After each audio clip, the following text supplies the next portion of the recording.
जगतर नाथ जगन्नाथ प्रत्येक ओडियांक आराध्य देवता हेउछंती जगन्नाथ, जहांक पई समग्र विश्व रे भारत परिचित। महाप्रभुंकु ने एभली अनेक कथा रहिछि। तेबे आसंतु जानिबा सेही महाप्रभुंक पाखरे लागू होउथिबा महाप्रसादर कोन रहिछि रहस्य, जहा पई प्रत्येक दिन लक्षाधिक भक्तंक भिड़ जमुछि श्रीक्षेत्र धामरे। जे महाप्रसाद टिके पाइले मनुष्य मोक्ष प्राप्ति करे, तेबे ही महाप्रसाद प्रस्तुति रे रहिछि किछि विशेष नियम। श्रीक्षेत्र में प्रतिदिन महाप्रभुंक निमंते 56 प्रकार व्यंजन प्रस्तुत करा जायथाय। हेले रोचक तथ्य यह जे सेठारे प्रस्तुत हेउतिबा 56 प्रकार महाप्रसाद आलू व्यवहार करा जाय नाही।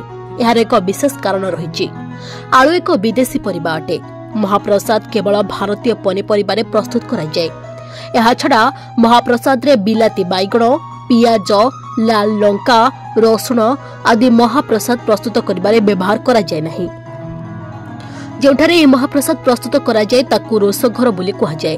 तेबे एहाकू प्रस्तुत करबा पई रोसघरे 256 चुली लगा जाय थाए। एहाकू पृथ्वीर सर्वोच्च रोसघर बोली कहा जाय।